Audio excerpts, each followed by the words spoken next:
Oramos. Nuestro buen Padre Celestial, en esta tarde nos hemos reunido para poder escuchar tu palabra. Queremos que tu Espíritu Santo sea quien nos hable, que abra nuestro entendimiento para poder entender las verdades espirituales que tú tienes para enseñarnos en esta tarde. Bendícenos en la lectura de la palabra, bendícenos en la meditación y también, Señor, ayúdanos a obedecer lo que tú vas a decirnos. Te pedimos esto en el nombre de Cristo Jesús, nuestro Señor. Amén. Ya no somos, como dice, extranjeros. Ya no somos extranjeros, ya no somos desconocidos, ahora somos conciudadanos, somos de una ciudad, dice. ¿Y qué ciudad es? La ciudad de Dios. Pero termina Pablo diciendo, somos familia de Dios. Y este es el tema que vamos a tratar en este día. Somos iglesia, somos familia. Y al decir que somos familia, estamos entrando en uno de los temas que vamos a desarrollar en estos 2 meses que tiene que ver con la iglesia, que tiene que ver con la membresía, que tiene que ver con nuestras responsabilidades como miembros de una iglesia. Y a la vez quiero que hoy podamos ver que la iglesia es la esencia de la familia de Dios. Cuando Dios crea al hombre y a la mujer en el huerto de Edén, Él ya estuvo pensando en el matrimonio y en la familia, en el núcleo de la sociedad, porque Él sabía, ya Dios estaba planificando cómo iba a ser la estructura de la sociedad. Y la unidad de la sociedad es la familia. La unidad de la ciudad celestial, de la iglesia, del cuerpo de Cristo en este mundo, es la iglesia local. Recién estaba allí pensando y diciendo, ¿cómo será cuando estemos todos en la presencia de Dios en el cielo? ¿Estaremos cada uno con quien queremos estar? Porque vamos a estar todos. Iremos buscando dónde está papá, mamá, mi hijo, mi esposo, mi amigo. ¿Cómo será en aquel momento? ¿Estaremos ubicados como familia espiritual? ¿Estará la iglesia junta y las iglesias, las demás también juntas? Porque habrá tanta gente, ¿no? Tantos estaremos allí. ¿Cómo será? Pero lo importante es que acá ya somos familia. Y es esta la familia de Dios en este lugar. Y es la naturaleza, la esencia de la comunidad cristiana. Dentro de esta comunidad se desarrolla la naturaleza de nuestras relaciones espirituales como familia.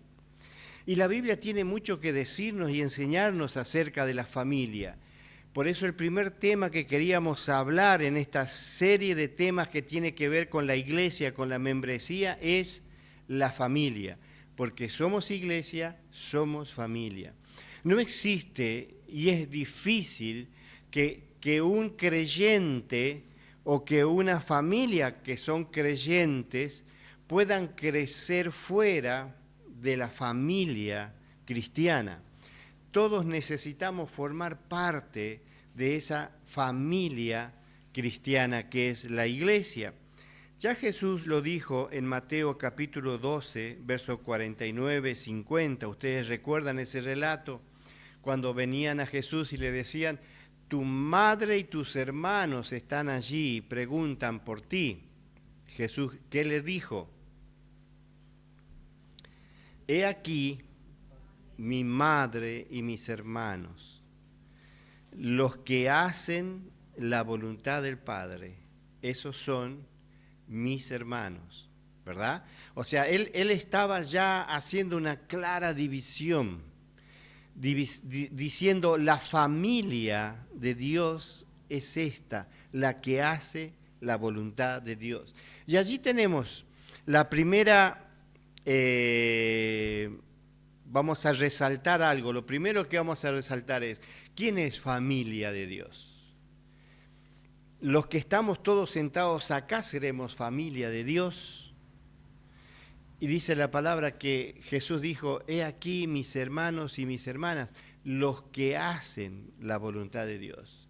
Es decir, que una de las características de los miembros de la familia de Dios es que hacen la voluntad de Dios. Entonces, cuando estamos dispuestos a hacer la voluntad de Dios, somos familia de Dios. Y es tan importante hacer la voluntad de Dios, porque cuando hacemos la voluntad de Dios estamos caminando en sus planes, en sus propósitos. Y cuando estamos todos caminando dentro de sus planes y propósitos, no encontramos ovejas perdidas ni descarriadas, sino que todos vamos caminando por ese camino que el Señor nos ha marcado. Por lo tanto, ¿quiénes son los hermanos, las hermanas? Aquellos que hacen la voluntad de Dios. En la iglesia, los creyentes, por lo tanto, son hermanos y hermanas. Nos llamamos hermanos, hermano. Hola hermano, hola hermana. ¿Por qué? ¿Por qué nos llamamos así? Porque tenemos un Padre. Porque tenemos un mismo Padre, que es nuestro Dios. Entonces, dice Romanos capítulo 8, verso 14, Romanos 8:14, dice, todos los que son guiados por el Espíritu de Dios son hijos de Dios. Todos los que son guiados por el Espíritu Santo son hijos de Dios. Qué importante, porque la membresía está hecha no por religiosos que llegan a la iglesia, que les gusta venir un domingo para alabar y cantar y escuchar la predicación de la Biblia, sino que la familia de Dios es aquellos que buscan y hacen la voluntad de Dios, aquellos que son guiados por el Espíritu Santo. Son, como dice en Gálatas capítulo 3, versículo 26, Gálatas, vamos a leer algunos textos hoy que nos van a ayudar a entender lo que es la familia, la iglesia.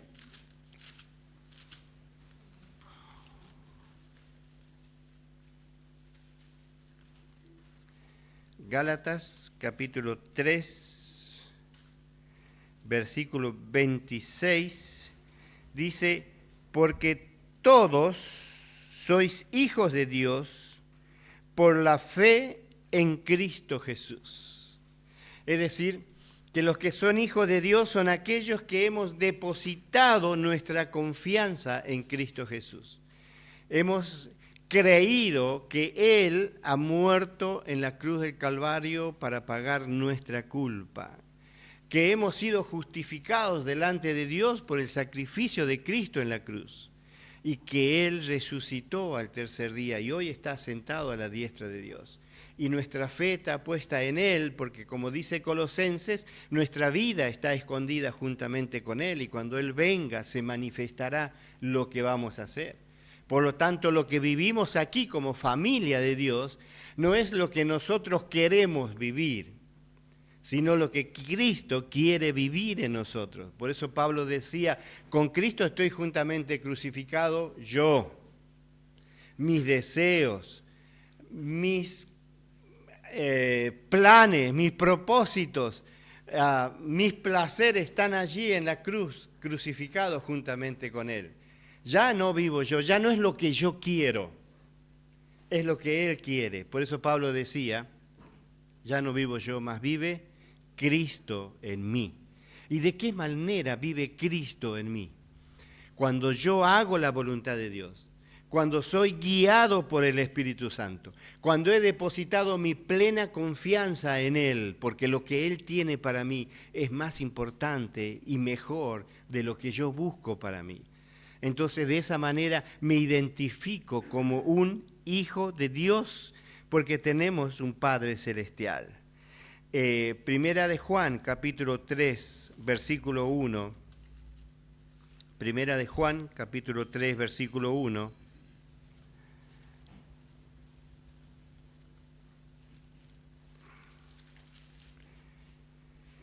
Dice, mirad, cuál amor nos ha dado el Padre para que seamos llamados hijos de Dios. Somos hijos de Dios y debemos mirar ese amor del Padre, ese amor manifestado en Cristo Jesús. Tal manera nos amó Dios para que podamos nosotros ya no ser extraños como leíamos en Efesios, sino ahora hijos de Dios. Como hijos de Dios somos hijos de luz. Por lo tanto, nuestra vida debe iluminar la luz de Cristo. Ya somos sal y en todo lugar donde estamos damos el sabor que da Cristo y la presencia del Espíritu Santo en nuestra vida. Da sentido a la vida, porque es Dios a través de sus hijos manifestando las características de Cristo Jesús. Filipenses capítulo 2, versículo 15, nos dice cómo son esos hijos de Dios. Ya hemos visto algunas características y aquí Pablo vuelve otra vez a dar características en Filipenses capítulo 2, versículo 15, y dice, para que seáis irreprochables y sencillos hijos de Dios, sin manchas, en medio de una generación maligna y perversa, en medio de la cual resplandecéis como lumbreras en el mundo. O sea que el Hijo de Dios es irreprochable. No hay nada que se te reproche, porque si buscamos hacer la voluntad de Dios, si somos guiados por el Espíritu Santo, si confiamos en Cristo nuestro Señor, si Él vive en nosotros, entonces seremos irreprochables. Porque no es que somos nosotros irreprochables en nuestras decisiones y en nuestras acciones. Como humanos somos reprochables y vamos a caer y a ceder, pero en la medida que somos hijos de Dios y el Espíritu Santo nos guía, entonces seremos irreprochables y seremos sencillos y seremos sin mancha en medio de esta generación maligna. Ya Jesús oraba por nosotros y Él decía, Señor, no quiero que lo quites del mundo. Ellos están en el mundo, pero no son del mundo.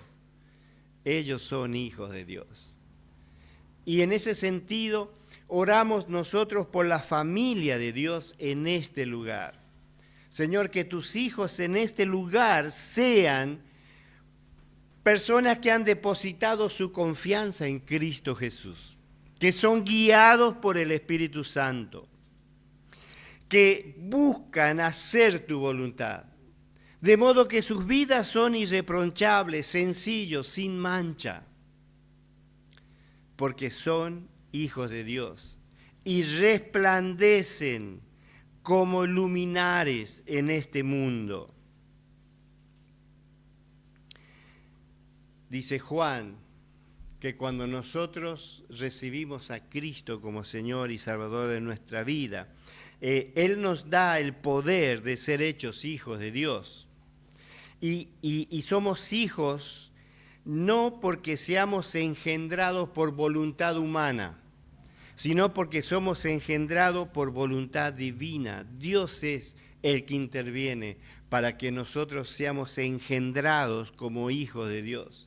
Cuando recibimos a Cristo como Señor y Salvador de nuestra vida, Él nos sella con el Espíritu Santo. Recibimos el Espíritu Santo, recibimos el ADN de Dios en nuestras vidas. Y ese ADN es el que nos va a dar a nosotros características especiales. Así como recibimos el ADN de nuestro papá y mamá y tenemos características que nos son parecidas, nos hacen parecidos a papá y a mamá en gestos, en actitudes, en aspectos físicos. De la misma manera, cuando somos hijos de Dios, reflejamos a Dios en nuestras vidas, en nuestras actitudes, en nuestras acciones. Por eso dice en Mateo capítulo 5, dichoso los que trabajan por la paz, porque esos serán llamados hijos de Dios. Y esto es la iglesia, estos somos nosotros, esta es la iglesia de Dios, esta es la comunidad de Dios en este lugar. Los creyentes somos hermanos, somos hermanas, porque tenemos un mismo Padre, porque somos hijos de Dios, porque hemos sido engendrados por Dios y porque Él ha hecho, pero cosas especiales, preciosas para los que somos hijos de Dios. Y hemos sido llamados como hijos de Dios a vivir en armonía y en amor fraternal. Esa es la característica de la iglesia, de la familia de Dios. Hemos sido llamados a apoyarnos mutuamente, como dice Gálatas capítulo 6, versículo 10. Gálatas dice en el capítulo 6, versículo 10. Así que, según tengamos oportunidad, hagamos bien a todos, pero especialmente a la familia de la fe, especialmente a la familia de Dios. Es que Dios nos llama a tener un cuidado especial por su iglesia, por su familia. Y debemos mirarnos y apoyarnos y ayudarnos mutuamente como familia.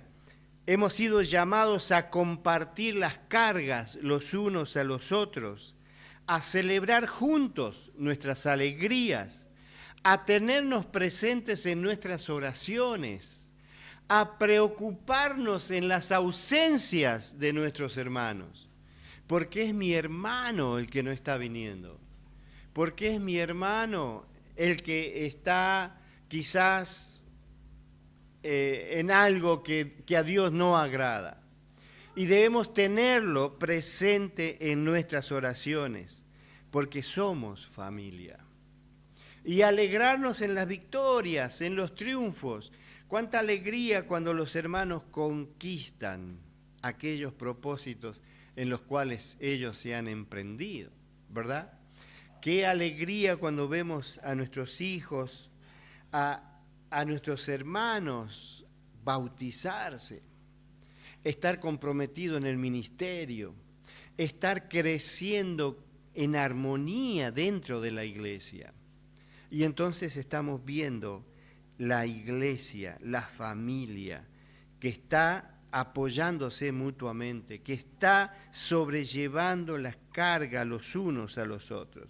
Por lo tanto, los creyentes, los hermanos, la familia, tiene responsabilidades.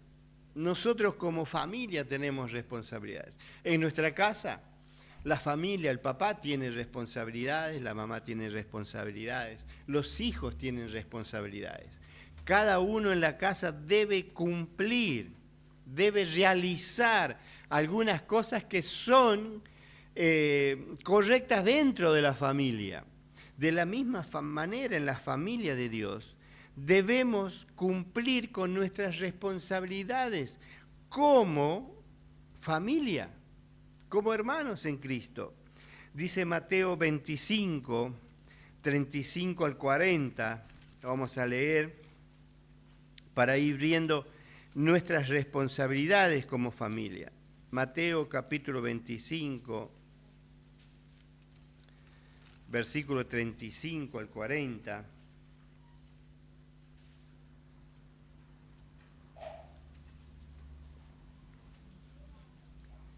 Dice, porque tuve hambre me diste de comer. Tuve sed y me diste de beber. Fui forastero, me recogiste. Estuve desnudo, me vestiste. Estuve enfermo, me visitaste. En la cárcel me fuiste a ver.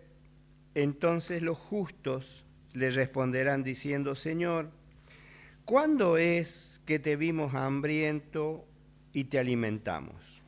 ¿O sediento y te dimos de beber? ¿O cuándo te fuimos forastero y te recogimos, o desnudo y te vestimos? ¿O cuándo te vimos enfermo y en la cárcel y vinimos a verte?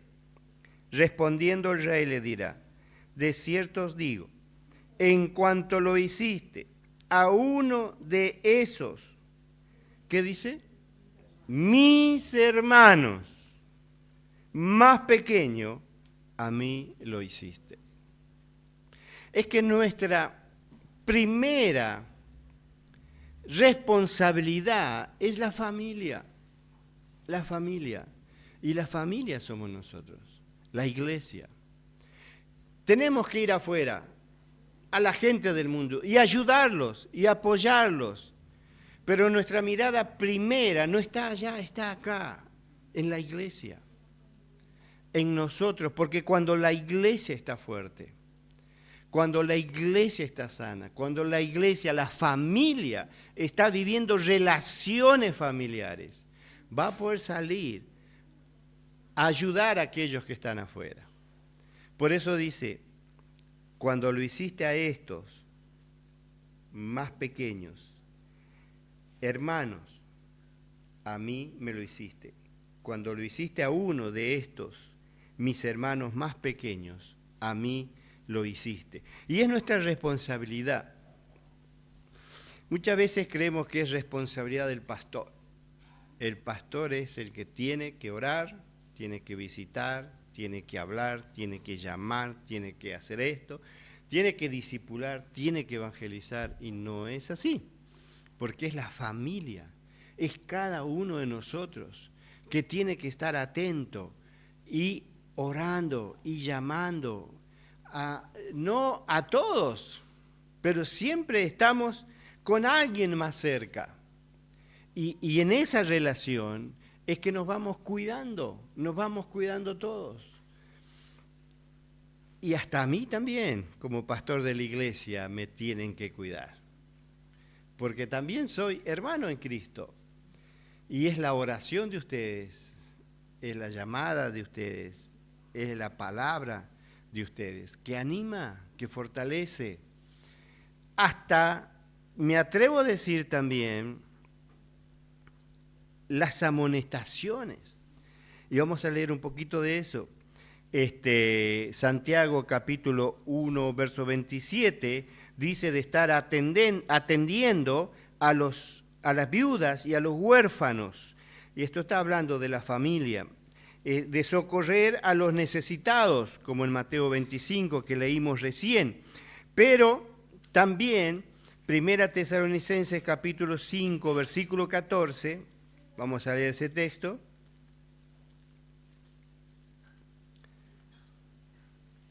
Primera Tesalonicenses, capítulo 5, versículo 14, dice, también os rogamos, hermanos, que amonestéis a los ociosos, que alentéis a los de poco ánimo, que sostengáis a los débiles, que seáis pacientes para con todos. Es decir, es un llamado a la familia, es un llamado al hermano, es un llamado de poder amonestar al que está desanimado. Al ocioso, dice, 5:17, leímos recién, dice, 5:14, rogamos, hermanos, que amonestéis a los ociosos. Ocioso es aquel que está sin compromiso, que está en la iglesia con las manos vacías, que se presenta a Dios con las manos vacías, que no está ocupado en el ministerio, que no está haciendo algo, amonestalo. Amonestalo con amor, con cariño, llámalo a que pueda sumarse, a que pueda comprometerse, aún en lo más mínimo. Vamos a orar juntos por la iglesia y reunite a orar con tu hermano. Eso ayuda, mantiene la unidad dentro de la iglesia. Y esa persona que no estaba haciendo nada empieza a hacer algo, empieza a orar, empieza a comprometerse. Tenemos que hacer algún ministerio, algún servicio en la iglesia. Bueno, gracias a Dios por Daniel y el equipo que estuvo haciendo reformas en la iglesia, pintando los niños, las maestras para las aulitas de los niños. Pero hay mucha mano todavía en la iglesia que no presta para venir. Muchos estaban comprometidos, ya no podían llegar, pero qué importante es poder llamar personalmente, animar a aquellos que no están viniendo a hacer cosas que ayudan entonces a amonestar al ocioso, al desanimado, animarlo, corregir al holgazán, ayudar al débil, ayudar al débil. Y qué lindo que termina este texto, porque dice en el verso 14, ser pacientes para con todos, ser pacientes. A veces nos desesperamos, ¿no? Y a veces perdemos la paciencia en el camino, y no es así. Debemos corregir, debemos amonestar, pero con mucha paciencia y con mucho amor. Cada uno tiene su tiempo. Debemos orar para que le caiga la ficha y empiece a funcionar, ¿eh? Así que, entonces, estas son las cosas que como familia de Dios debemos ocuparnos. En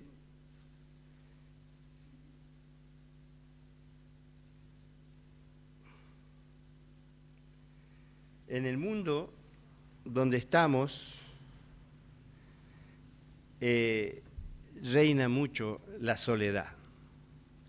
Y hay hermanas y hermanos de nuestra familia que pasan tiempos de soledad. Qué importante es cuando la iglesia como familia detecta esa soledad y se acerca a algún hermano, a alguna familia, para acompañar y ayudar a pasar a ese hermano o a esa hermana que está pasando en esa soledad.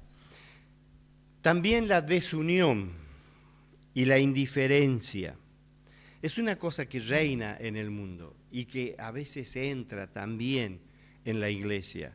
Debemos orar para que no entre en nuestra iglesia, en nuestra familia, la indiferencia, que no entre la desunión. Dios nos ofrece una familia, su iglesia es la familia. Somos iglesia, somos familia. No es solo un lugar al que asistimos los domingos, es una comunidad viva donde somos llamados hermanos, hermanas, que tenemos un solo Padre, nuestro Padre Celestial, que nos ama, que nos corrige, que nos sostiene. Somos parte de la familia de Dios y salir de acá agradecido a Dios porque somos parte de esa familia y pedirle que nos ayude a cumplir con nuestras responsabilidades. Somos parte de la familia de Dios y eso implica un compromiso de amor, un compromiso de perdón, un compromiso de apoyo mutuo, un compromiso de caminar juntos en la fe. No somos espectadores, no somos visita en la familia de Dios, somos miembros activos en un cuerpo donde cada uno tiene un lugar especial. Usted sabe que es parte de la familia, que Dios le ha dado dones para servir en este lugar, porque lo ha traído a este lugar, lo ha hecho ser parte de la familia, y esos dones, la familia lo está esperando, la iglesia lo está esperando. Y a veces esos dones están dormidos, y nosotros estamos orando por un avivamiento, por un servicio, por un ministerio, y lo que tendremos que estar orando es: Señor, despierta esos dones dormidos para que empiecen a manifestarse en el cuerpo de Cristo y la iglesia empiece a caminar con más agilidad. Deseo realmente que salgamos de aquí con el desafío, con el deseo de fortalecer nuestros lazos como familia espiritual. Vamos a comenzar los grupos pequeños, es decir, grupos caseros. En casa de familia nos vamos a reunir pequeños grupos de hermanos, por eso pequeño rebaño. Yo sé que están todos comprometidos. Yo sé que están cansados porque trabajan mucho tiempo y la plata no alcanza y las cosas están caras. Pero quiero decirte que no hay nada más importante que estar con la familia de Dios. Y cuando estemos en casa de familia, con los hermanos reunidos como una familia espiritual, podremos orar por necesidades especiales. Podremos intimar nuestras relaciones familiares. Podremos conocer más de nuestras necesidades que aquí en la iglesia. Porque acá en la iglesia de pronto no podemos charlar todos ni conocernos todos, pero en casa de familia, grupo pequeño, 8, 10 personas, que nos reunimos todas las semanas, que vemos un video, contestamos unas preguntas, charlamos, oramos, empezamos a hacer conocer nuestras necesidades y empezamos a orar por nuestras necesidades. Y eso es fortalecer nuestros lazos como familia espiritual. Todos tenemos trabajo, todos estamos ocupados, todos nos falta el tiempo, pero no podemos dejar de dar tiempo a la familia de Dios. Debe ser esa una prioridad de nuestra vida. Pues la iglesia no crecerá como familia si no crecemos en nuestros lazos de familia espiritual, amándonos como Cristo nos amó, sirviéndonos con humildad y creciendo juntos en la fe hasta que todos lleguemos a la plenitud de Cristo Jesús nuestro Señor. Así que mi desafío es, en este mensaje, que salgamos de acá pensando: somos familia, esta es mi familia, ¿cómo hago para entablar lazos de familia con mis hermanos? En toda familia numerosa hay hermanos que tienen más afinidad que otros hermanos. En la gran familia de la casa de Dios también hay afinidad con otros, más con unos que con otros. Pero nuestro desafío es poder tener relaciones familiares, amistad. Les desafío no solamente a los grupos pequeños, sino también a que nazca el deseo de invitarse a su casa a tomar un mate, o visitarse para tomar un mate, para orar juntos, para que no solamente sea la reunión de los ministerios, que están unidos en sus ministerios y se conocen por sus ministerios, sino que esa relación vaya creciendo más y más. ¿Amén?